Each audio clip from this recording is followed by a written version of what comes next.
तो last class में हम लोगों ने पैकिंग्स के बारे में पढ़ा था, ठीक है, यानी कि 1D में, 2D में और 3D में किस तरीके से पैकिंग होती है, इसके बारे में हम लोग एक डिटेल जानकारी ले चुके हैं, राइट। तो अभी आगे कंटिन्यू करते हैं वॉइड्स के बारे में। वैसे तो मैं कल की क्लास में ही वॉइड्स बता चुकी हूँ, बट स्टिल थोड़ा सा एक बार समराइज़ कर लेते हैं अभी तक की जितनी भी पढ़ाई पढ़ी, ठीक है, ताकि क्लियर हो जाए कि क्या है। तो वॉइड्स का मीनिंग आप ऑलरेडी जानते हो, ठीक है।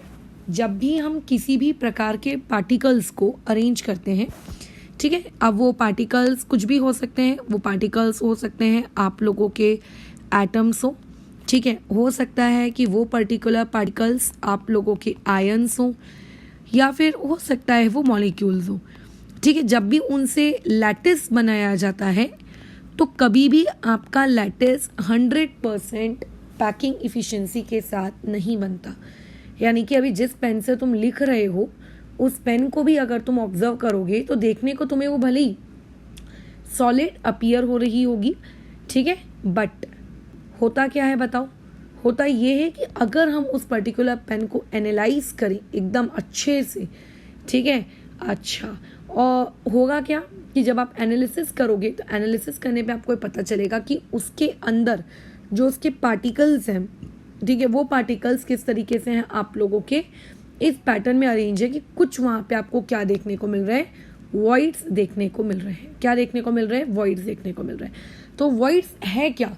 बेसिकली वॉइड्स होती है जब पार्टिकल्स को अरेंज किया जाता है तो उस अरेंजमेंट के दौरान उन पार्टिकल्स के बीच में कुछ एम्प्टी स्पेसेस रह जाती हैं, ठीक है। दैट एम्प्टी स्पेसेस जहाँ पे पार्टिकल्स अरेंज नहीं हो पाए properly, that empty spaces are known as आप लोगों के वॉइड्स। जैसे कि ये अरेंजमेंट है तो देखो कहाँ कहाँ एम्प्टी स्पेस है, ये रहा एम्प्टी स्पेस, ये रहा एम्प्टी स्पेस, यहाँ एम्प्टी स्पेस, यहाँ पे एम्प्टी स्पेस, यहाँ पे एम्प्टी स्पेस, यहाँ पे empty space. These empty spaces basically are known as voids, ठीक है। तो हमने पैकिंग टोटल 3 जगह पढ़ी है। कहाँ कहाँ पढ़ी है, किन किन केसेस के लिए पढ़ी है? हम लोगों ने पैकिंग पढ़ी हुई है एक आप लोगों के किसके लिए, एक आप लोगों के 1D के लिए, एक हमने पैकिंग पढ़ी हुई है 2D के लिए, और एक हम लोगों ने पैकिंग पढ़ी हुई है किसके लिए, 3D के लिए, ठीक है। अच्छा, तो 1D में क्या होता है, 2D में क्या होता है, 3D में क्या होता है, ये हम सब जान चुके हैं। तो इसीलिए मैं वापस से कहानियाँ रिपीट नहीं करूँगी, ये मैंने समराइज़ करने के लिए पर्टिकुलर ये क्लास ली है, इसको अगेन से एक्सप्लेन करने के लिए नहीं। तो 1D में क्या होता है, आपके जो पार्टिकल्स होते हैं वो बस इस तरीके से अरेंज हो जाते हैं, राइट, बस। तो ऐसे में अगर मैं किसी एक पार्टिकल को उठाऊं, लेट्स से मैं इस पार्टिकल को उठाऊं, तो इस पर्टिकुलर पार्टिकल के आजू बाजू मुझे क्या देखने को मिल रहा है कि यहाँ पे आपको 2 एटम्स देखने को मिल रहे हैं, है ना, एक एटम ये, एक एटम ये। सो इसीलिए 1D में कोऑर्डिनेशन नंबर क्या होता है, 2 होता है। कोऑर्डिनेशन नंबर क्या होता है कि किसी भी एक पर्टिकुलर पार्टिकल को और कितने पार्टिकल्स क्या कर रहे हैं, टच कर रहे हैं, ठीक है। ध्यान से सुनना मेरा वर्ड, मैंने क्या कहा, टच कर रहे हैं, बराबर। तो टच तो यहाँ 2 ही कर रहे हैं। अब यहाँ पे एक स्टूडेंट को आता है डाउट, जो कि आना भी चाहिए खैर, कि आपका जो ये पहला पार्टिकल है ये वाला, इसका तो देखिए मैडम कोऑर्डिनेशन नंबर 1 होगा, ठीक है। तो बेशक इसका कोऑर्डिनेशन नंबर 1 होगा, क्योंकि जहाँ से स्टार्ट हो रहा है तो स्टार्ट के आगे से पार्टिकल्स आना शुरू होंगे ना, तो ऑब्वियस है कि उसका कोऑर्डिनेशन नंबर 1 होगा। और इवन जहाँ पे आप एंड कर रहे हो उसका भी कोऑर्डिनेशन नंबर 1 होगा 1D में। लेकिन फिर भी पेपर में अगर इन जनरली पूछा जाता है कि कोऑर्डिनेशन नंबर बताइए, तो कभी भी वो स्टार्टिंग के पार्टिकल का या फिर कभी भी वो एंडिंग के पार्टिकल के रिस्पेक्ट में नहीं पूछता है, वो स्टार्टिंग और एंडिंग के बीच में जितने पार्टिकल्स होता है ना उनके लिए पूछता है। क्योंकि स्टार्टिंग हो रही है मतलब उसका अरेंजमेंट कंप्लीट नहीं है, एंडिंग हुई है मतलब उसका अरेंजमेंट कंप्लीट नहीं है। वो बीच का अगर आप लोगे तो बीच की सिचुएशन ऐसी होगी कि वहाँ पे अरेंजमेंट परफेक्ट है, उसमें से आप कुछ भी चूज कर लो, ठीक है। चलो फिर आते हैं 2D में। तो अच्छा, फिर पेपर में अगर लेट्स से 1D का कोऑर्डिनेशन नंबर लिखने को आया तो क्या जवाब देंगे हम जवाब देंगे कि भैया 1D का कोऑर्डिनेशन नंबर कितना होता है, आप लोगों का कितना होता है, 2 होता है। ये मत बोल के आ जाना कि 1 होता है, ठीक है, क्योंकि अगर आपको ऐसा पूछा जाए कि कॉर्नर में रहने वाले 1D का कितना होता है, ठीक है, 1D का वो एटम जो कॉर्नर में रहता है, तो तुम बोलना कि अच्छा इतना रहता है उतना रहता है, बट अदरवाइज उसको वैसे ही स्पेसिफाई करोगे। चलो आ जाओ इधर नेक्स्ट वाली कहानी में। 2D के बारे में हमने बात की थी कि 2D एक ऐसी पैकिंग होती है जिसमें आप पार्टिकल्स का अरेंजमेंट साइमल्टेनियसली 2 डायरेक्शंस में करने लगते हो। बट जब आप पार्टिकल्स का अरेंजमेंट साइमल्टेनियसली 2 डायरेक्शंस में करते हो तो इसको करने के बेसिकली कितने तरीके होते हैं? 2 तरीके होते हैं, है ना। कैसे कि मान लेते हैं आपने ऊपर कुछ पार्टिकल्स की लेयर बनाई और उसके बाद जब आपको एक और लाइन क्रिएट करनी है, जैसे कि मान के चलते हैं ये लाइन नंबर 1 है ना, और मान लेते हैं आपको एक लाइन नंबर 2 क्रिएट करनी है, तो लाइन नंबर 2 आप कैसे क्रिएट करोगे?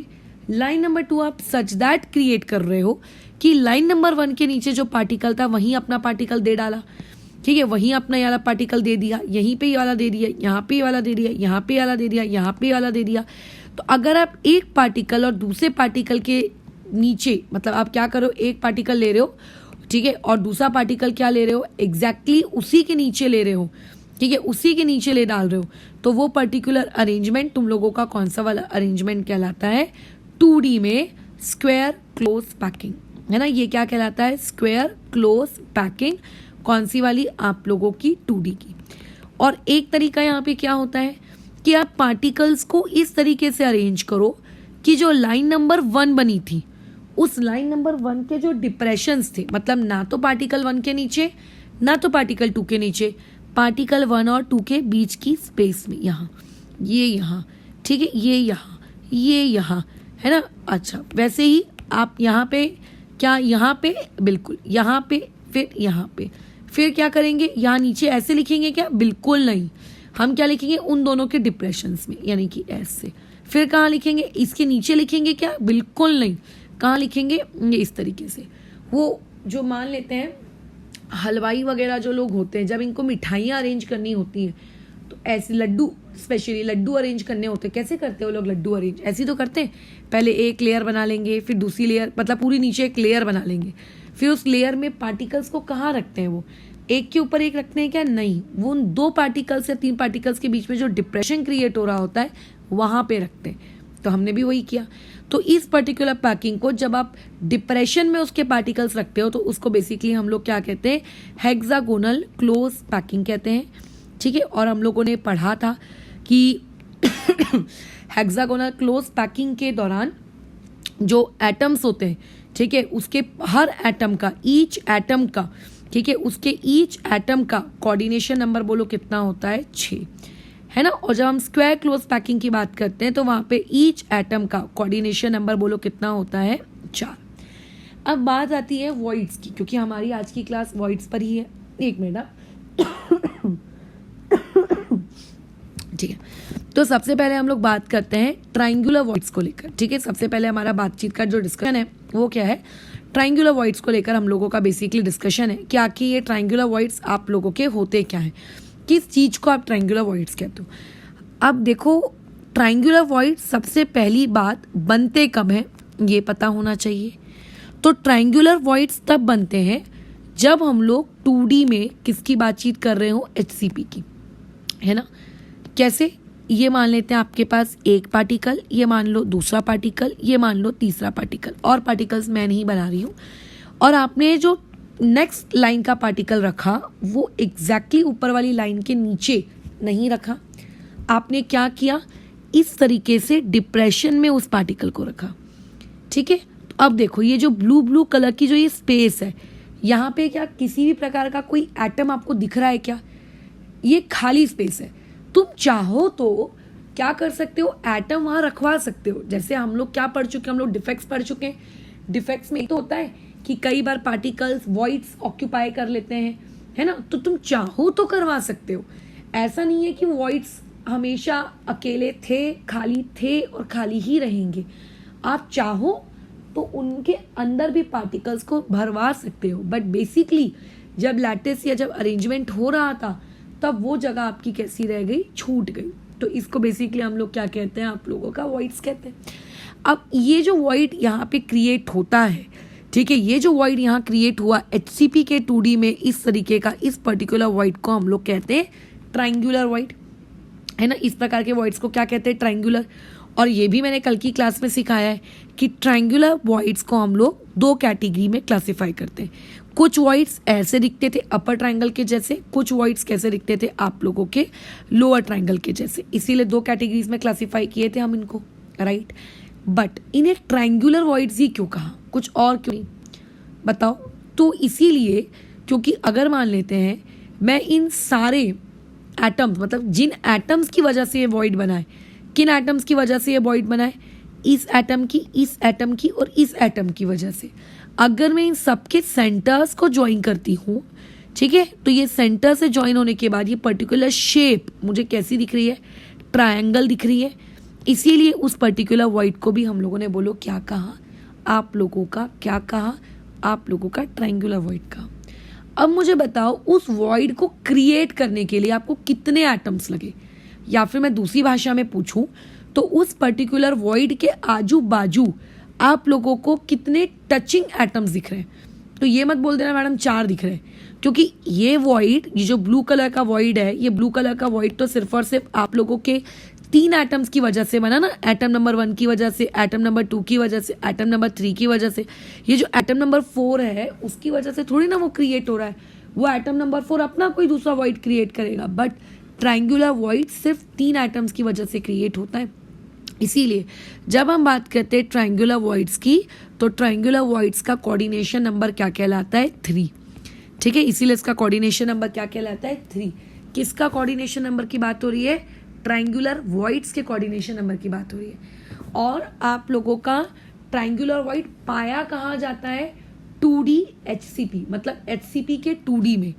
और अगर कोई मुझसे ये पूछे कि अच्छा 2D के HCP में पाया जाता है क्या, हाँ ओके, तो एक बात बताओ, 2D के HCP में जो पर एटम होता है, उस पर एटम का कोऑर्डिनेशन नंबर कितना होता है, तो उस पर एटम का कोऑर्डिनेशन नंबर कितना होता है, 6। कैसे 6, अगर आप HCP के स्ट्रक्चर को देखोगे, जैसा कि मैंने पढ़ाते वक्त बताया था, तो हर एक एटम को कितने एटम सराउंडेड रहते हैं, 6। तो HCP में जो एटम होते हैं, एटम है ना, जो लैटिस बनाते हैं, एटम का मतलब क्या, जो लैटिस फॉर्म करते हैं, ठीक है, दोज हु फॉर्म लैटिस, ठीक है, दोज हु फॉर्म लैटिस, वो वाले एटम्स लोगों का कोऑर्डिनेशन नंबर कितना होता है, 6। लेकिन अगर कोई तुमसे ये पूछे कि वॉइड्स का कोऑर्डिनेशन नंबर, 2D के HCP पे बनने वाले वॉइड्स का कोऑर्डिनेशन नंबर क्या है, तो हम में से मैक्सिमम लोग गलती करके वहां पे लिख देते हैं 6, क्योंकि बैक ऑफ द माइंड कहीं ना कहीं हमने रट्टा मार के रखा होता है कि 2D HCP coordination number 6। But आप सवाल को समझो कि वो पूछना क्या चाह रहा है, वो आपसे उस 2D में पाए जाने वाले वॉइड्स का कोऑर्डिनेशन नंबर पूछना चाह रहा है। तो वो कितना है आप लोगों का, 3। क्यों 3 है, क्योंकि जब मैं उस वॉइड्स के आजू बाजू एटम्स को देखती हूँ, तो उस वॉइड्स के आजू बाजू उस वॉइड्स को टच करने वाले या उस वॉइड को क्रिएट करने वाले एटम्स कितने हैं, सिर्फ 3 है, ठीक है। क्या ये क्लियर है, ट्रायंगुलर वॉइड्स क्या होते हैं, ओके। अब इन्हीं ट्रायंगुलर वॉइड्स को हम लोग क्या करते हैं, थोड़ा सा और एक्सप्लोर करते हैं। अभी तुम बोलोगे कि आप 2D में स्क्वायर क्लोज पैकिंग के वॉइड्स पे क्यों बात नहीं कर रहे, उस पर भी बात करेंगे, बट पहले ट्रायंगुलर वॉइड्स को और एक्सप्लोर करते हैं कि और हम लोग ट्रायंगुलर वॉइड्स से क्या सीख सकते हैं। तो देखो अब कैसा है, आपके पास ट्रायंगुलर वॉइड तो बन गया, जैसे कि इनिशियल डेज में वो ट्रिंग ट्रिंग बजने वाला जो टेलीफोन होता है, वो टेलीफोन तो बन गया, है ना। आज से 25 साल 20 साल पहले वाले मोबाइल फोन्स होते थे एक अजीबोगरीब समय के, नोकिया के, वो अब भी बन गए। और अब के स्मार्टफोन्स देखो, मॉडिफिकेशन आया ना, तो हमने बेसिक वॉइड जो होता है ट्रायंगुलर, वो मैंने क्रिएट कर लिया। क्या क्रिएट कर लिया, मैंने एक बेसिक ट्रायंगुलर वॉइड क्या कर लिया, क्रिएट कर लिया। अब मैं चाहती हूँ कि उस बेसिक ट्रायंगुलर वॉइड्स में मैं कुछ मॉडिफिकेशन करूँ, ठीक है। और मॉडिफिकेशंस करके मैं क्या करूँ बताओ, मैं उन मॉडिफिकेशंस को करके कुछ नए वॉइड्स क्रिएट करूँ, राइट।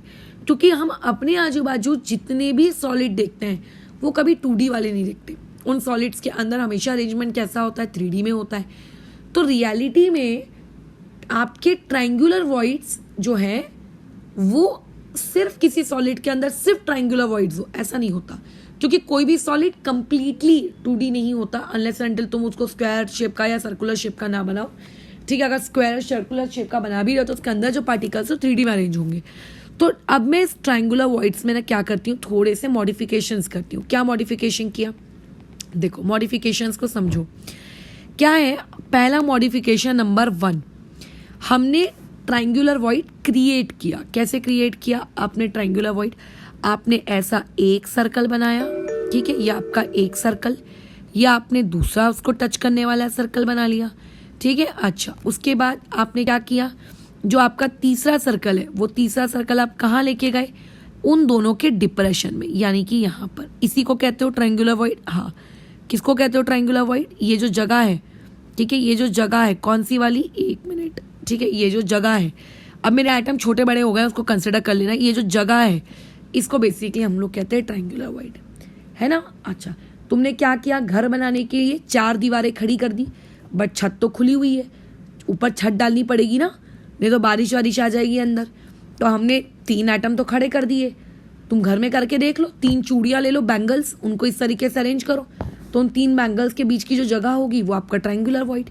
अब आप चाहते हो उस वॉइड में एक इंसान को रखेंगे, है ना, यहाँ पे एक इंसान बैठेगा। लो, अब बारिश वारिश हुई, क्या होगा, इंसान गीला हो जाएगा। तो हम चाहते हैं कि इस पर्टिकुलर वॉइड को क्या दे दी जाए, छत दे दी जाए, कि जा वॉइड जा तो छत में रहे।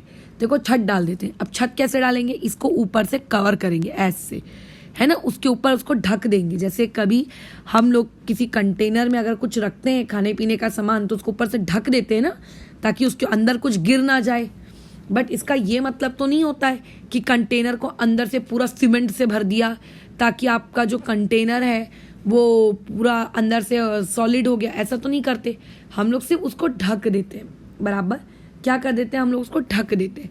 तो जब मैं इस ट्राइंगुलर वॉइड को ढक देती हूँ ना, कैसे, एक अदर एटम को लाकर, एक अदर एटम को लाया मैंने, और उस अदर एटम को मैंने इस तरीके से रखा कि तीनों एटम्स के ऊपर, ये से कि चलो करके तुमको मैं इन तीनों एटम्स के ऊपर रख रही हूँ, सच दैट कि तुम्हारा काम क्या है, उस वॉइड को ढक देना। तो ये वॉइड को क्या कर देता है, ढक देता है, ठीक है। फिर आप अगर ऊपर से देखोगे तो आपको वॉइड नहीं दिखेगा, क्यों, क्योंकि उसने वॉइड को क्या कर दिया, ढक दिया।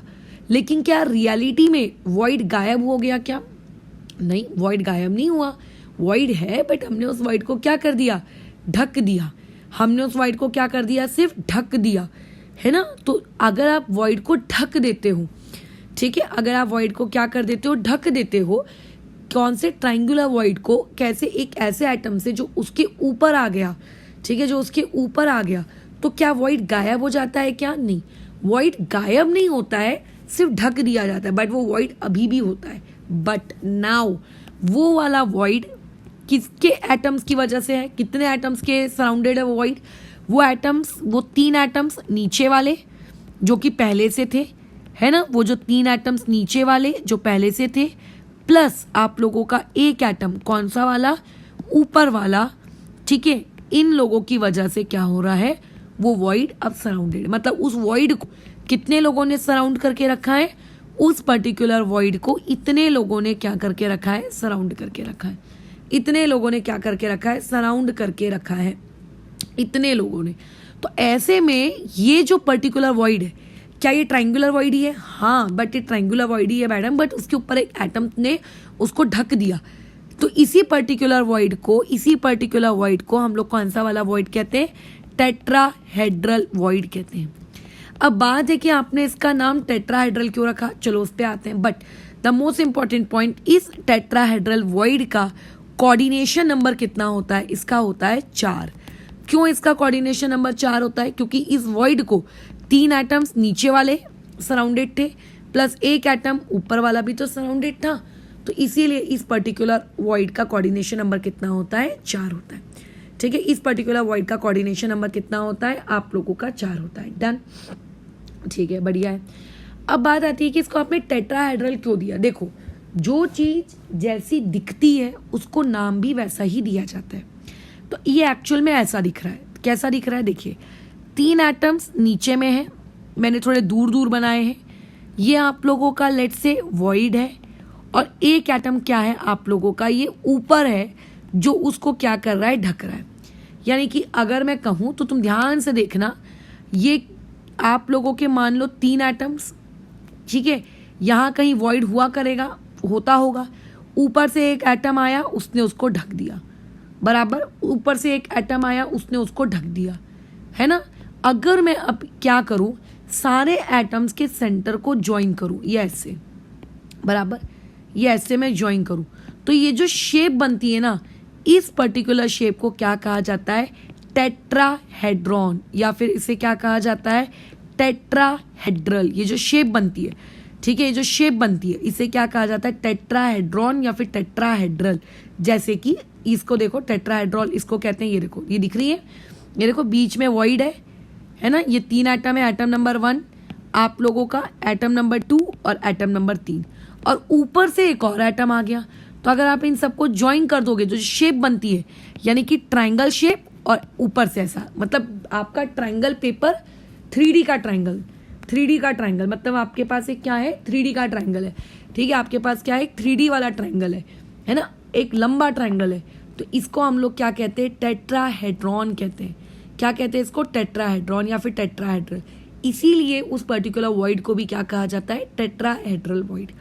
खत्म कहानी टेट्राहेड्रल वॉइड्स की, बस इतनी थी कि टेट्राहेड्रल वॉइड्स क्या होते हैं। अब नेक्स्ट में आते हैं, नेक्स्ट मॉडिफिकेशन उस टेट्रा, जबकि मैं लास्ट क्लास में ऑलरेडी तुमको बता चुकी हूँ कि वो मॉडिफिकेशन क्या है, ठीक है, बट स्टिल बातचीत कर लेते हैं। देखो मॉडिफिकेशन कुछ इस प्रकार से है कि हो सकता है आपने एक एटम को बुलाया कि चलो उस टेट्राहेड्रल वॉइड्स को कवर करो, उस एटम ने कुछ टेट्राहेड्रल वॉइड्स कवर किए और कुछ टेट्राहेड्रल वॉइड्स को कवर नहीं किया।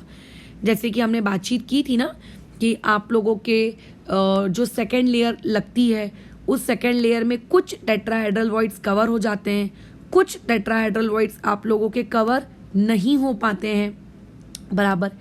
तो आपने क्या किया, आपने 3 एटम्स में ट्रायंगुलर वॉइड तो था, आपके पास ट्रायंगुलर वॉइड तो था पहले से, ठीक है। अब आपने ऑर्डर दिया कि लाओ भैया एटम्स को बुलाया जाए सेकेंड लेयर के जो आएंगे और इस पर्टिकुलर ट्रायंगुलर वॉइड को ढक देंगे। तो फर्स्ट केस में एटम आया, उसने बड़े मजे से ऊपर से क्या किया, आप लोगों के उस पर्टिकुलर वॉइड को ढक भी दिया। लेकिन अब आप लोगों के पास हुआ क्या, आप लोगों के पास क्या हुआ, आप लोगों के पास कुछ वॉइड्स खाली छूट गए, कुछ ट्रायंगुलर वॉइड्स खाली छूट गए जिनको वो एटम ढकना भूल गया, या फिर मैं कहूँ कि उनको ढकना वो नहीं चाहता। बोलेगा भगो यहाँ से, मैं नहीं ढकूंगा तुमको, ये इस तरीके का एटीट्यूड है गंदा वाला, है ना। तो फिर आपने उस पर्टिकुलर 3 एटम की लेयर ने क्या बोला कि अरे यार हमारे ट्रायंगुलर वॉइड ऐसे खाली रह जाएंगे क्या, हमारे वाले ट्रायंगुलर वॉइड्स को भी कवर अप होने का हक है, ठीक है, हमको भी कवर अप करो, हम भी कवर अप होंगे। तो अब थर्ड लेयर आती है, थर्ड लेयर बोलती है कोई बात नहीं, मैं आई हूँ, ठीक है, मैं आपकी थर्ड लेयर हूँ, मैं आके आपके वॉइड्स को बेसिकली क्या कर देती हूँ, कवर कर देती हूँ, ठीक है, मैं आती हूँ, मैं वॉइड्स को बेसिकली क्या कर देती हूँ, कवर कर देती हूँ। अब ये किस तरीके से वॉइड्स को कवर करेगा, देखो। अब लेकिन जो थर्ड लेयर आती है, थर्ड लेयर बोलती है कि मैं एक एटम के साथ ना आऊँगी, ठीक है, मैं एक एटम के साथ ना आऊँगी, मैं कितने एटम्स के साथ आऊँगी, टोटल 3 एटम्स, मतलब मैं उस एक वॉइड को कवर करने के लिए टोटल कितने एटम्स लाऊंगी, 3 एटम्स लाऊंगी। और वो भी कैसे 3 एटम्स, जैसे आपके हैं ना एग्जैक्टली, जैसे आपके हैं ना एग्जैक्टली, मतलब उस एक ट्रायंगुलर वॉइड को कवर करने के लिए 3 एटम्स की जोड़ी आ रही है, ठीक है, उस एक ट्रायंगुलर वॉइड को कवर करने के लिए कितनी आ रही है, 3 पर्टिकुलर किसकी जोड़ी आ रही है, आप लोगों के किसकी जोड़ी आ रही है, एटम्स की जोड़ी आ रही है, ठीक है। वो बोल रहे हैं कि हम आते हैं, हम अभी कवर कर देते हैं, हम लोग अभी आते हैं, हम लोग अभी कवर कर देते हैं, कोई दिक्कत नहीं, लेकिन हम लोग अकेले नहीं आएंगे, हम कितने आएंगे, हम लोग कितने लोग आएंगे, हम लोग 3 लोग आएंगे। अब देखो, अभी फिलहाल तुम देखो ऊपर वाला शेप और नीचे वाला शेप दोनों सेम लग रहा है, ऊपर भी 2 एटम, नीचे 1 एटम। अब मैं ना जो नई लेयर आ रही है थर्ड लेयर, उसके एटम्स बोलते हैं, लेकिन हम तुम्हारी लेयर से अपोजिट तरीके से आएंगे। मतलब अगर तुम्हारे 2 एटम्स ऊपर हैं और 1 एटम नीचे है, तो हमारा एटम कैसे आएगा, हमारा एटम, हम लोग 3 लोग इस तरीके से आएंगे, हम 3 लोग ऐसे आएंगे, ऐसे कैसे आएंगे कि सच दैट कि हमारे 2 एटम्स नीचे हैं और 1 एटम ऊपर, मतलब तुम्हारी अरेंजमेंट के जैसा ही दिखेगा बट इन्वर्टेड। और ये तीनों आके क्या कर लेते हैं, इसके ऊपर आके कवर कर लेते हैं, इसको कवर कर लेते हैं। दिख रहा है, इसको कवर कर रहे हैं, समझ रहा है, ऐसा लग रहा है रंगोली बना रहे हैं, बट इसको कवर कर लेते हैं। अब लेकिन ध्यान दो, क्या पहले से व्हाइट वालों के पास एक ट्राइंगुलर व्हाइट था? हाँ, व्हाइट वालों के पास पहले से एक ट्राइंगुलर व्हाइट था। क्या पिंक वालों के पास अपना खुद का एक ट्राइंगुलर व्हाइट है? बिल्कुल, उनके पास अपना खुद का एक ट्राइंगुलर व्हाइट है, लेकिन वो आ किस काम के लिए रहे? उस व्हाइट वाले के ट्राइंगुलर व्हाइट को ढकने के लिए आ रहे हैं। तो क्या होते हैं, वो इस अपोजिट तरीके से, मतलब इन्वर्टेड फॉर्म में चढ़ते हैं, ऊपर ऊपर ऊपर ऊपर ऊपर ऊपर ऊपर ऊपर, और अपने ट्राइंगुलर व्हाइट से उस नीचे वाले के ट्राइंगुलर व्हाइट को ऐसे ढक देते हैं। सो बेसिकली ये जो स्पेस हुई, दोनों ट्राइंगुलर व्हाइट्स के बीच की स्पेस हुई है ना, आपने क्या किया, एक हाथ है मानो वो एक लेयर है, दूसरा हाथ है मानो कि दोनों लेयर है। जब आप हाथ को चिपका देते हो तो माना कि आपका हाथ पूरा चिपक जाता है, लेट से आप अपने हाथ को पूरा मत चिपकाओ, या आप लोगों का एक हाथ, ठीक है, या आपका दूसरा हाथ, इस तरीके से चिपकाओ कि दोनों हाथों के बीच में गैप है ना, दोनों हाथों के बीच में क्या है, गैप है। तो दोनों हाथों के बीच के गैप को वाइड कह रहे हैं। तो सिमिलरली एक लेयर थी व्हाइट वालों की, उसके पास अपना ट्राइंगुलर व्हाइट था, एक लेयर थी पिंक वालों की, उनके पास भी अपना ट्राइंगुलर व्हाइट था, और दोनों ट्राइंगुलर व्हाइट्स ने बेसिकली खुद को क्या, एक दूसरे को क्या कर लिया, ओवरलैप कर लिया, है ना। आप लोगों के ये दोनों ट्राइंगुलर व्हाइट ने एक दूसरे को क्या कर लिया, ओवरलैप कर लिया, यानी कि आपके अपसाइड वाले ट्राइंगुलर व्हाइट ने और आप लोगों के डाउनसाइड वाले ट्राइंगुलर व्हाइट्स ने एक दूसरे को बोलो क्या कर लिया, ओवरलैप कर लिया। डाउनसाइड वाले ने अपसाइड वाले को ओवरलैप कर लिया, मतलब ऐसा और एक ऐसा, ये ऐसा दिख रहा है, स्टार शेप जैसा हम बनाते थे ना बचपन में। तो बस इसी चीज को क्या कहा जाता है, ऑक्टाहेड्रल वॉइड्स। मैंने कल की क्लास में भी समझाया था, इसी पर्टिकुलर चीज को क्या कहा जाता है, ऑक्टाहेड्रल वॉइड्स। बट इसको ऑक्टाहेड्रल वॉइड्स कहते क्यों हैं? क्योंकि जब आप इस चीज को एटम्स के अच्छा पहले वो बाद में बात करते हैं। अब बात आती है इसकी कोऑर्डिनेशन नंबर की कितनी है, कि इस ऑक्टाहेड्रल वॉइड की जो आप बात कर रहे हो, इस ऑक्टाहेड्रल वॉइड का कोऑर्डिनेशन नंबर क्या है। तो ये ऑक्टाहेड्रल वॉइड बना कैसे, नीचे के 3 एटम्स और ऊपर के 3 एटम्स, टोटल कितने एटम्स से सराउंडेड है, मतलब टच है 6। सो बेसिकली इसका कोऑर्डिनेशन नंबर कितना होगा, 6। अब बात आती है कि आपने इसका नाम ऑक्टाहेड्रल वॉइड ही क्यों रखा, तो इसका नाम भी इसके काम की वजह से ऑक्टाहेड्रल वॉइड रखा गया। देखो इसलिए क्या हो रहा है, 3 एटम से आप लोगों के, देखिए कौन से एटम, ये देखो एक एटम, ये 2 एटम और ये 3 एटम ब्लू वाले, क्या ये तीनों मिलकर एक ट्राइंगल क्रिएट कर रहे हैं, इस तरीके का दिख रहा है। हाँ, इससे उल्टा ट्राइंगल हमने लेके आया। जैसे इस ट्राइंगल को अगर मैं कहूंगी कि ये ट्राइंगल आप लोगों का अपसाइड ट्राइंगल है ना, तो मैं क्या लाऊंगी, एक दूसरी लेयर लाऊंगी सच दैट कि उस दूसरी लेयर का जो वॉइड है वो कैसा होना चाहिए, डाउन साइड होना चाहिए। तो देखो इसका वर्टेक्स ऊपर है, इसका वर्टेक्स नीचे है, मतलब एपेक्स नॉट वर्टेक्स, ठीक है। इसका नंबर 1, इसका नंबर 2 और नंबर, ये देखो कैसा है, ये आप लोगों का डाउन साइड ट्राइंगल है। तो जब इस तरीके से अपसाइड और डाउन साइड ट्राइंगल एक दूसरे को ओवरलैप करते हैं तो उनके बीच की जो ये जगह होती है, इसी को हम लोग क्या कहते हैं, ऑक्टाहेड्रल वॉइड्स कहते हैं। बट इसको आपने ऑक्टा क्यों कहा, ठीक है, इसको आप ऑक्टा क्यों कह रहे हो, इसका रीजन क्या है। तो देखो देखने का नजरिया है, जैसे कि अगर मान लेते हैं आप एक ह्यूमन बॉडी को सामने से देखते हो, आप एक ह्यूमन को सामने से देखते हो फ्रंट खड़े होकर, तो ह्यूमन आपको कैसा दिखता है ना। लेकिन अगर आप उसी ह्यूमन को उसके सर के ऊपर खड़े हो जाओ, मतलब लेट से आप ऊपर हवा में झूल रहे हो और आप ऊपर से उसको व्यू कर रहे हो, तो अलग दिखता है।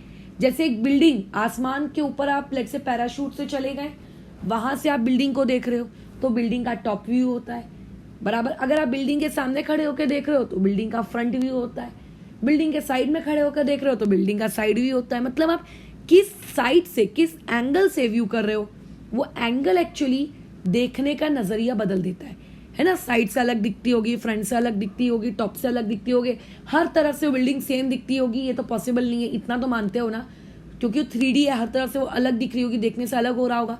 जैसे अगर तुम में से कुछ लोगों का बायोलॉजी होगा, तुमको ये पता होगा, हार्ट के या किसी भी ह्यूमन बॉडी को हम 2 तरीके से व्यू करते हैं, एक उसको टॉप व्यू देखते हैं और एक उसका फ्रंट व्यू देखते हैं, डॉर्सल और वेंट्रल आई थिंक कहते हैं। तो दोनों व्यू से वो अलग दिखती है, बट इट डजंट मीन्स ना कि वो अलग चीज है, इट डजंट मीन्स ना कि वो एक अलग चीज है। समझ में आ रही बात? अच्छा हाँ, ये तो समझ में आया।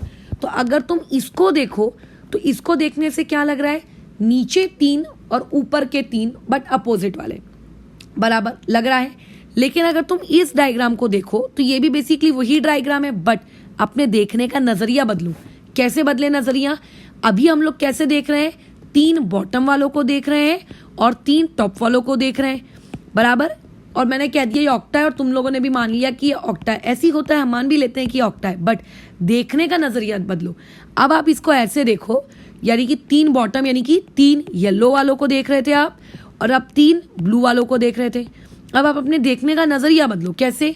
अब आप एक साथ कैसे देखो, 2 येलो वालों को देखो और 2 ब्लू वालों को देखो एक साथ। इस डायग्राम में ये पॉसिबल नहीं है, इसीलिए इस डायग्राम में देखो 2 येलो वालों को और 2 ब्लू वालों को, सच दैट कि वो दोनों क्या बना रहे हैं, एक आप लोगों का कुछ क्वाड्रिलैटरल जैसा बना रहे हैं। फिर आप क्या करो, एक बार ब्लू वाले को देखो, बचा हुआ एक ब्लू वाला देखो कहाँ है, वो उस क्वाड्रिलैटरल के ऊपर है। फिर क्या देखो, आप क्या देखो, एक बचा वाला येलो वाला देखो, वो एक येलो वाला कहाँ है, उस पर्टिकुलर क्वाड्रिलैटरल के नीचे है, उस एक पर्टिकुलर क्वाड्रिलैटरल के क्या है, नीचे है। तो मैथ्स में ऐसी ज्योमेट्री, ठीक है, जो कि प्लेनर होती है, जो कि ऐसी प्लेनर शेप की होती है, और उस प्लेन के ऊपर एक परपेंडिकुलर होता है और उस प्लेन के नीचे भी एक परपेंडिकुलर होता है, बराबर। मतलब ऐसा कुछ अगर हो तो इस पर्टिकुलर ज्योमेट्री को हम लोग कहते हैं ऑक्टाहेड्रल। मतलब अगर आप इसके सब ज्वाइन कर दोगे ना तो ये क्या बनता है, एक ऑक्टाहेड्रल बनता है। क्या बनता है? ये एक ऑक्टाहेड्रल बनता है, ठीक है। इसीलिए इस पर्टिकुलर ज्योमेट्री को भी हम लोग क्या कहते हैं, ऑक्टाहेड्रल वॉइड कहते हैं। ऑक्टाहेड्रल वॉइड इसीलिए नहीं कहते क्योंकि 3 ऊपर से 3 नीचे से, वो तो ऐसा उनका अरेंजमेंट है, उसमें उनकी क्या गलती भैया कि उनका अरेंजमेंट वैसा है। बट ऑक्टा कहते किसको, क्यों उसको ऑक्टा कहा? अगर आप अपने नजरिया देखने का बदल दो, है ना, आप उसको ऐसा फ्रंट से ना देखकर आप थोड़ा साइड व्यू से देखो। अगर साइड व्यू से जाकर आप देखो तो आपको क्या दिख रहा है, इस तरीके का अरेंजमेंट दिख रहा है कि 4 लोग मिलकर क्या कर रहे हैं, आप लोगों का क्या कह रहे हैं, प्लेन बना रहे, और एक उनके ऊपर है और एक उनके नीचे है, बराबर। आप इस चीज को अपने घर पे भी कर सकते हो। आजकल बलून डेकोरेशन बहुत फेमस है, मैंने भी करने की कोशिश की थी, सोचा था कि तुमको दिखाऊंगी, बट अनफॉर्चुनेटली मैं इस काम में फिसड्डी हूँ। मैंने अच्छे क्वालिटी के बलून भी मंगाए, मस्त कलरफुल वाले, वो जो नहीं आते एकदम रेडियम टाइप के, है ना, एक रेड में एक ब्लैक में, ताकि फ्यूचर में भी उसको यूज किया जा सके। फिर वो हवा भरने का एक पंप होता है, वो भी मंगाया कि उससे हवा भर लूंगी, बट अनफॉर्चुनेटली मुझे बलून बांधना नहीं आता है। मैंने बहुत ट्राई किया बलून बांधने का, बट मेरे से बलून बांधना मुझे नहीं आता, तो मैं बलून बांध नहीं पाई। अगर तुम में से तुम्हें बलून बांधना आता है और घर में कोई ऐसा फंक्शन है तो बलून बांधना, 3 सेम कलर के बलून को लेना, उनको फूल बनाना, उनका कई लोग बनाते भी हैं ऐसा बलून का फूल, फिर अगेन सेम 3 कलर के बलून्स लेना, उनका भी फूल बनाना, सच दैट कि एक फूल को अगर आप ऐसे रख रहे हो तो दूसरा फूल आपका कैसा होना चाहिए, ऐसा, और इन दोनों फूलों को आपस में ज्वाइन कर देना। तो आप देखो क्या देखोगे कि जब आप ज्वाइन कर दोगे तो ज्वाइन करने के बाद वो चीज ऐसी दिखेगी, बट जब आप ज्वाइन नहीं किए हो तो अभी इमेजिन करो, ये दिख रहा है, ये 4 लोग, ये देखो ये 4 लोग एक प्लेन बना रहे हैं, ये देखो ये 4 लोग एक प्लेन बना रहे हैं, है ना, और बाकी के 2 लोग कहाँ हैं, बाकी के 2 लोग इसके परपेंडिकुलर हैं, इस प्लेन के परपेंडिकुलर हैं। अब चाहे परपेंडिकुलर में ऐसा बनाऊं कि चाहे परपेंडिकुलर में ऐसा बनाऊं, बात तो वही है ना।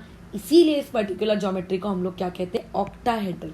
तो देखने का नजरिया होता है, अगर आप साइड व्यू से देखोगे तो ऐसा दिखता है, अगर आप फ्रंट या बैक व्यू से देखोगे तो चीज ऐसी दिखती है। तो अब बुक्स में क्या होता है, ऐसा लिख देता है कि इसको ऑक्टाहेड्रल वॉइड्स कहते हैं, वो समझाता नहीं है कि क्यों उसको ऑक्टाहेड्रल वॉइड्स कहते हैं, ठीक है। तो हमने बात कर ली मॉडिफिकेशंस की कि कितने मॉडिफिकेशंस होते हैं। तो बेसिकली हमने ट्रायंगुलर वॉइड्स को एक्सप्लोर किया। But if I would say कि एक बात बताइए, 2D में आप स्क्वायर क्लोज पैकिंग भी तो सिखाई थी आपने, है ना, 2D में तुम्हें स्क्वायर क्लोज पैकिंग भी तो मैंने सिखाई थी। आप मैम स्क्वायर क्लोज पैकिंग के बारे में कुछ कमेंट क्यों नहीं कर रही हैं? तो चलिए स्क्वायर क्लोज पैकिंग के बारे में भी कमेंट कर देते हैं। स्क्वायर क्लोज पैकिंग के बारे में हम जानते हैं कि पार्टिकल्स जैसे मान लेते एक लेयर में लगे हुए हैं, तो जो नेक्स्ट लेयर के पार्टिकल्स आते हैं वो फर्स्ट लेयर के एकदम नीचे आते हैं। तो अगर मैं तुमसे कहूँगी वॉइड्स कहाँ हैं तो तुम कहोगे वॉइड्स यहाँ हैं। अब मुझे बताओ इस पर्टिकुलर वॉइड्स को और कितने लोगों ने सराउंड करके रखा है? तो तुम बोलोगे इस पर्टिकुलर वॉइड के आजू बाजू इन 4 लोग हैं। तो आपकी जो स्क्वायर क्लोज पैकिंग होती है, स्क्वायर क्लोज पैकिंग में जो ये वॉइड बनता है इसको हम लोग स्क्वायर वॉइड कहते हैं। क्यों इसको हम लोग स्क्वायर वॉइड कहते हैं? क्योंकि ये 4 एटम से बन रहा है और चारों एटम्स के अगर मैं सेंटर को ज्वाइन करूं तो वो एक स्क्वायर दिखेगा, इसीलिए इस वॉइड को भी स्क्वायर वॉइड कहा जाता है। और इस स्क्वायर वॉइड का कोऑर्डिनेशन नंबर कितना होता है? 4, क्योंकि आजू बाजू के 4 लोगों से सराउंडेड है। बट सबसे इंपॉर्टेंट चीज, स्क्वायर वॉइड का कोऑर्डिनेशन नंबर भी 4 एंड स्क्वायर क्लोज पैकिंग में अगर मैं पर एटम की बात करूं तो पर एटम का कोऑर्डिनेशन नंबर भी 4 है ना। जैसे ऊपर हम लोगों की क्या बात हुई थी कि हेक्सागोनल क्लोज पैकिंग में जो कोऑर्डिनेशन नंबर था उसके पर एटम का वो कितना था? 6, और उसके वॉइड का जो कोऑर्डिनेशन नंबर था वो कितना था? 3। लेकिन जब हम 2D में स्क्वायर क्लोज पैकिंग की बात करें तो उसके पर एटम का भी कोऑर्डिनेशन नंबर 4 होता है और वॉइड का भी। वॉइड का 4 होता है, ये तो मैंने अभी बता दिया, और पर एटम का 4 कैसे होता है ये मैंने जब पैकिंग सिखाई थी तब बताया था। अब आप क्या करो, इसी 2D की स्क्वायर क्लोज पैकिंग को कन्वर्ट करो। किस में कन्वर्ट करो? आप 3D में कन्वर्ट करो। आप इसी 2D की स्क्वायर क्लोज पैकिंग को किस में कन्वर्ट करो? 3D की स्क्वायर क्लोज पैकिंग में कन्वर्ट करो। कैसे कन्वर्ट करते हैं ये भी मैंने बताया है, ठीक है, अलग से बताया है, वीडियो है इसका पूरा अपना। तो जब 2D की स्क्वायर क्लोज पैकिंग थी, है ना, तो उस वहां पे क्रिएट होने वाले वॉइड को आपने नाम दिया था स्क्वायर वॉइड। उसको आपने क्या नाम दिया था? Square void. अब जब हम लोग स्क्वायर शेप को, आपको 10th क्लास वगैरह में या लोअर स्टैंडर्ड में सिखाया गया होगा कि जब स्क्वायर को ही 3D में कन्वर्ट कर देते हैं तो वही पर्टिकुलर शेप आपकी क्या कहलाती है? क्यूबिक, मतलब क्यूब कहते होते हैं। इसीलिए इस वॉइड को भी हम लोग क्या कहेंगे? क्यूबिकल वॉइड कहेंगे, ठीक है। तो कौन कौन से वॉइड हो गए? Triangular void, square void. कहाँ पर? 2D में। 3D में कितने टाइप्स के वॉइड होते हैं? 3D में 3 टाइप्स के वॉइड होते हैं। ट्रायंगुलर से बनने वाले 2, बोलो कौन?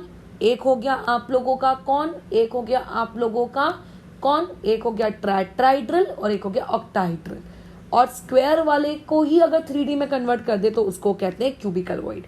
बट बेसिकली क्यूबिकल वॉइड दिखता कैसा है? बहुत ही सिंपल है। आपके पास ये मान लेते हैं एक लेयर है एटम्स की और ये वॉइड है।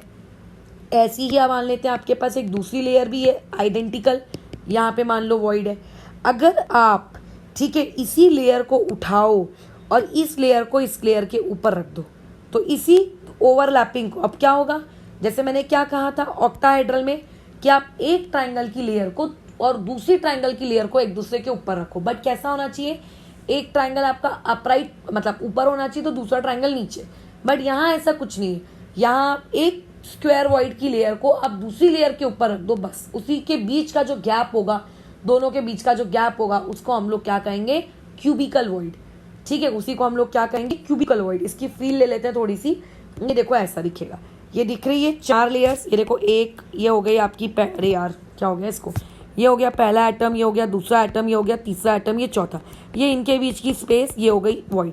और पीछे से देखो एक और एटम की लेयर आ गई है, उनका अपना भी तो खुद का कोई वॉइड होगा। यानी कि बेसिकली दोनों लेयर्स के बीच में जो कंबाइंड वॉइड की स्पेस बनी, दोनों के वॉइड्स को अगर मिला दिया जाए उसको हम लोग क्या कहते हैं? Cubical void. और क्योंकि इस क्यूबिकल वॉइड को बनाने के लिए टोटल कितने एटम रिस्पॉन्सिबल है? 8। पहली लेयर के 4, दूसरी लेयर के 4, तो इसका कोऑर्डिनेशन नंबर बोलो कितना हो जाएगा? 8। यानी कि 3D स्क्वायर क्लोज पैकिंग में जो वॉइड क्रिएट होता है उस पर्टिकुलर वॉइड का जो कोऑर्डिनेशन नंबर होता है वो कोऑर्डिनेशन नंबर बोलो कितना होता है? वो कोऑर्डिनेशन नंबर होता है आप लोगों का 8, ठीक है। वो कितना होता है? 8। एंड जब तुम लोगों को ये चीज सिखाई गई थी, ठीक है, अच्छा पहले बहुत वॉइड्स तो समझ गए अभी पहले पूरी तरीके से। अच्छा अब देख लो, बुक में इस तरीके से स्केचिंग करवाई जाती है कि टेट्राहेड्रल वॉइड्स कैसे दिखते हैं, ऑक्टाहेड्रल वॉइड्स कैसे दिखते हैं। तो मैंने आपको कल की क्लास में भी ऑलरेडी बताया हुआ है, तो आई जस्ट डोंट थिंक कि ये कोई तकलीफ होगी इस वाली चीज को लेकर। ये बहुत ही सिंपल है, जो कल एक्सप्लेन किया, जो आज एक्सप्लेन किया, दोनों का ही ये वही सेम टू सेम है। अच्छा बस ध्यान क्या रखना है, 1D में अगर हम बात करते हैं, देखो 1D सॉलिड तो वैसे पॉसिबल नहीं है, हर चीज अपने आप में एक 3D होती है, बट स्टिल 1D की अगर बात करते हैं तो आप लोगों के 1D सॉलिड्स में वॉइड्स नहीं होते, क्योंकि आपके एटम सीधे सीधे बस एक दूसरे को टच करते जा रहे हैं, उसमें कहाँ कोई वॉइड। और अगर होता भी होगा, मान लेते हैं अगर आप उसको विजुअलाइज कर भी पा रहे हो तो बहुत कम, ठीक है, तो उसके वॉइड्स में हम बात ही नहीं करते, सीधा उसका कोऑर्डिनेशन नंबर बोलो कितना लिख लेते हैं 2। जब हम 2D की बात करते हैं तो 2D में क्या हो जाता है, आप लोगों के पास स्क्वायर क्लोज पैकिंग होती है और आपके पास एक हेक्सागोनल क्लोज पैकिंग होती है। स्क्वायर क्लोज पैकिंग में उसके वॉइड का कोऑर्डिनेशन नंबर भी 4 होता है और उसके जो पर एटम होता है उस पर एटम का कोऑर्डिनेशन नंबर भी 4 होता है, दोनों का 4-4 होता है। जब हम हेक्सागोनल क्लोज पैकिंग की बात करते हैं तो वॉइड का कोऑर्डिनेशन नंबर कितना होता है, आप लोगों का वॉइड का कोऑर्डिनेशन नंबर 3 और उसके पर एटम का कोऑर्डिनेशन नंबर कितना हो जाता है, वो होता है 6। ये याद रखना बहुत जरूरी है, ठीक है, ये याद रखना आप लोगों का बहुत जरूरी है, ठीक है, बहुत ज्यादा जरूरी कि कब किसका कोऑर्डिनेशन नंबर क्या है, तो हम कंफ्यूज हो जाते हैं, ठीक है। अच्छा, उसके अलावा फिर हम आते हैं 3D में, तो 3D में स्क्वायर क्लोज पैकिंग पॉसिबल है।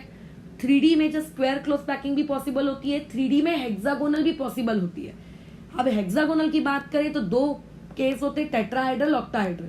टेट्राहाइड्रल में उसका कोऑर्डिनेशन नंबर 4, ऑक्टा में तो जैसा उसका नाम है वैसा ही उसका काम है, कोऑर्डिनेशन नंबर बोलो कितना आपका, वहां पे उसका कितना कोऑर्डिनेशन नंबर 6। अब कई लोगों को लगता है कि ऑक्टाहाइड्रल मतलब ऑक्टा मतलब 8, ऐसा मत करना, ऑक्टाहाइड्रल मतलब टोटल 6 होता है। 4 प्लेन के, 1 प्लेन के परपेंडिकुलर और 1 प्लेन के बोलो कहाँ पे, आप लोगों के बॉटम में, ठीक है, ये इस तरीके से बराबर है क्या एक चीज, ओके। अब उसके अलावा स्क्वायर के बारे में भी हमने बात की कि जब हम स्क्वायर क्लोज पैकिंग को 3D में कन्वर्ट करते हैं तो यही स्क्वायर क्लोज पैकिंग जब 3D में कन्वर्ट हो जाती है तो कौन सा वॉइड क्रिएट करती है, क्यूबिकल वॉइड क्रिएट करती है। और उस पर्टिकुलर क्यूबिकल वॉइड का जो कोऑर्डिनेशन नंबर होता है वो कोऑर्डिनेशन नंबर कितना होता है, 8। लेकिन जब तुम लोगों को पढ़ाया गया था स्क्वायर क्लोज पैकिंग की पूरी थ्योरी, तब वहां पे हमने पढ़ा था कि भले ही अभी इसके ये कोऑर्डिनेशन नंबर 8 किसका है, वॉइड का कोऑर्डिनेशन नंबर है, बट स्क्वायर क्लोज पैकिंग में पर एटम का जो कोऑर्डिनेशन नंबर होता है वो कितना होता है, 6। तो क्वेश्चन वाला एटम का कोऑर्डिनेशन नंबर पूछ रहा है, एटम मतलब कौन सा एटम, जो लैटिस फॉर्म कर रहा है उस एटम का कोऑर्डिनेशन नंबर पूछ रहा है कि वॉइड का कोऑर्डिनेशन नंबर पूछ रहा है, ये ध्यान रखना बहुत जरूरी है। तीसरी जरूरी चीज, वॉइड्स हमेशा खाली रहेंगे ऐसा नहीं होता, आप चाहो तो उन वॉइड्स के अंदर इम्प्यूरिटीज डाल सकते हो, है ना, ताकि आप उस पर्टिकुलर सॉलिड की प्रॉपर्टी को इंक्रीज कर सको। तो मान लेते हैं मेरे क्रिस्टल में टेट्राहेड्रल वॉइड है और मैंने उस टेट्राहेड्रल वॉइड के अंदर एक जिंक एटम डाल दिया, मतलब जिंक एटम कहाँ रह रहा है, जिंक एटम को मैंने किराए से रख लिया, लेकिन कहाँ रखा, वॉइड्स के अंदर रखा कि जा वॉइड्स के अंदर रहे। अब किसी ने तुमको पूछा, अब देखो पेपर में क्वेश्चन कैसा आता है, मान लेते हैं, इमेजिन करते हैं, क्वेश्चन आता है कि जिंक एटम ऑक्यूपाइज, ठीक है, आप लोगों का टेट्राहेड्रल वॉइड इन FCC स्ट्रक्चर। अब देखो कंफ्यूज करने के लिए पूछता है ये सारी बातें, अब कई स्टूडेंट कंफ्यूज हो जाते हैं। अब पूछता है कि बताइए जिंक एटम का कोऑर्डिनेशन नंबर क्या है, ये पूछ लेता है, तो हम में से बहुत सारे स्टूडेंट्स कंफ्यूज हो जाते हैं कि उसका कोऑर्डिनेशन नंबर हम FCC के अकॉर्डिंग निकालें कि टेट्राहेड्रल वॉइड्स के अकॉर्डिंग निकालें।